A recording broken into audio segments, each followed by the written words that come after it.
BJP और संघ की आज भी समन्वय बैठक है। 2 दिवसीय बैठक का दूसरा दिन आज है। आपको बताएं, दलितों तक पहुंचने की तैयारी में संघ और बीजेपी। चुनाव से पहले सियासी जमीन तैयार कर रहा है संघ। आरएसएस के सर कार्यवाहक दत्तात्रेय होसबोले शामिल होंगे। तो ये बड़ी जानकारी आपको बता रहे हैं। देखिए, पूरे देश में जो है अब चुनाव होने वाले हैं, चाहे हम बात कर ले विधानसभा चुनाव की, चाहे हम बात कर ले लोकसभा चुनाव की।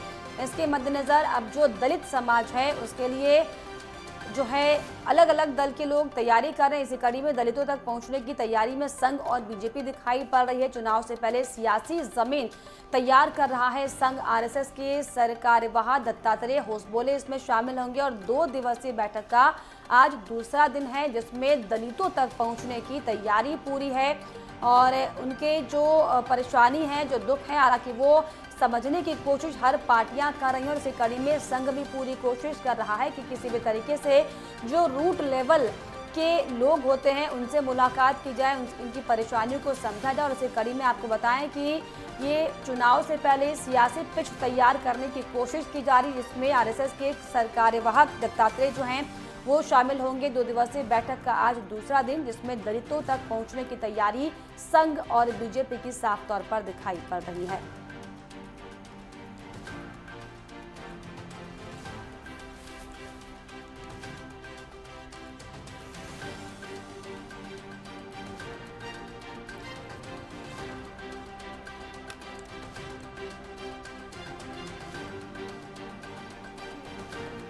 और इस पर खास जानकारी के लिए लखनऊ से मेरे सहयोगी अनिकेत तिवारी मेरे साथ जुड़ गए। अनिकेत, जिस तरीके से दलितों तक पहुंचने की पूरी कोशिश कर रही है संघ और बीजेपी, क्या लगता है इसका असर होगा, क्योंकि आज जो है दूसरा दिन है बैठक का?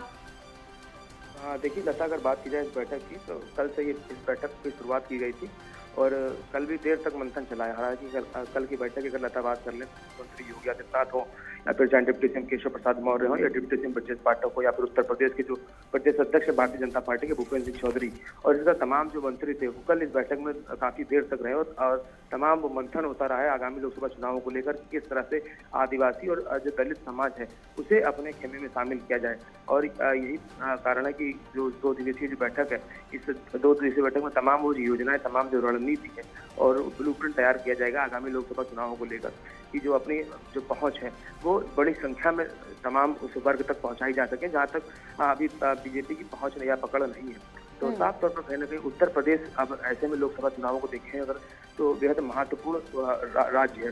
अब ऐसे में प्रयास ये किया जा रहा है कि बड़ा जनाधिकार उत्तर प्रदेश से लिया जाए और उसी क्रम में जो बैठकों का दौर है वो देखने को मिल रहा है। और अब कहीं ना कहीं संघ की मदद भारतीय जनता पार्टी साफ तौर पर लेती हुई नजर आ रही है। हालांकि समय समय पर इसके पहले भी जब विधानसभा के चुनाव हुए तो इसके पहले भी जो मोहन भागवत है वो भी आए थे और उन्होंने भी समीक्षा की तो तमाम जो आवश्यक दिशा निर्देश दिए थे। उसके बाद ही उत्तर प्रदेश में फिर से एक बार भारतीय जनता पार्टी सरकार बनी थी। तो बात की जाए संघ और भारतीय जनता पार्टी की तो परस्पर कहीं ना कहीं चुनावों के दौरान जो बैठकें होती हैं बिल्कुल चुनावों के मद्देनजर जो एक खास बैठक हालांकि की जा रही है। ऐसे में जो ये समन्वय बैठक हो रही है संघ और बीजेपी की, आज हालांकि दूसरा दिन है, लेकिन अगर हम कल की बात करें पहले दिन की बैठक की, तो क्या कुछ ठोस रणनीति निकल कर आई है क्या दलितों के लिए? देखिए साफ तौर पर अगर लता बात की जाए भारतीय जनता पार्टी सरकार की या फिर संघ की, तो लगातार ये प्रयास जिस तरह से संघ की तरफ से किया जाता है कि जो सनातन जो हिंदुत्व का जो एजेंडा है उसको आगे लेकर लगातार आरएसएस चल रहे हैं। इसके साथ साथ अगर बात की जाए भारतीय जनता पार्टी की तो लगातार पार्टी की तरफ से ये प्रयास है कि हर वर्ग तक अपनी पहचान बना सके।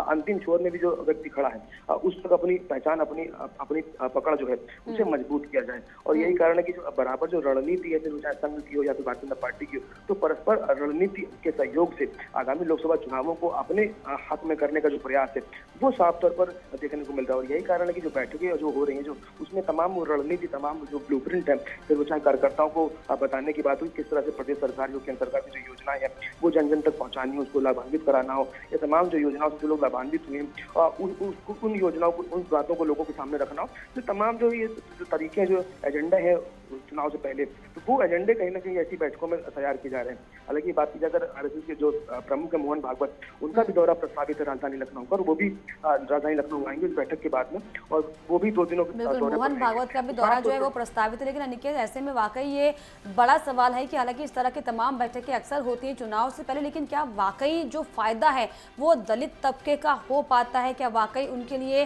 धरातल पर चीजें बेहतर हो पाती हैं जितनी बातें और वादे दावे जो किए जाते हैं? ये वाकई बड़ा सवाल है।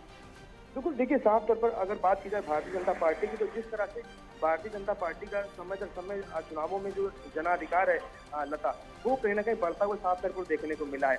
फिर चाहे विधानसभा के चुनावों की बात कर लें या फिर बीते लोकसभा चुनाव की बात कर लें, तो उसमें देखने को मिला कि भारतीय जनता पार्टी का जनाधिकार, चाहे वो अल्पसंख्यक समाज की बात हो या दलित समाज की बात हो या ओबीसी वर्ग की बात हो या फिर ब्राह्मण चेहरों की बात हो, तो लगातार कहीं ना कहीं हर वर्ग में जो जनाधिकार है, जो वोट बैंक है, वो कहीं ना कहीं बड़ी संख्या में जुड़ा है। न केवल कोर वोट बैंक बीजेपी का अपना बढ़ता हुआ नजर आया, इसके साथ साथ तमाम जो अन्य दलों में जो समर्थन करने वाले जो तमाम जो वोटर्स थे, वो भी अब कहीं ना कहीं बीजेपी को पसंद करने लगे। तमाम चाहे बीएसपी के समर्थकों की बात कर लें या फिर कांग्रेस के समर्थकों की बात कर लें, तो एक बड़ा तबका जो है वो कहीं ना कहीं टूट कर भारतीय जनता पार्टी के खेमे में शामिल हुआ है। तो साफ तौर पर अगर बात की जाए जनाधिकार की, वो कहीं ना कहीं जरूर बढ़ा है और उसका लाभ भी कहीं ना कहीं बीजेपी को समय दर समय मिलता रहा है चुनावों में लता।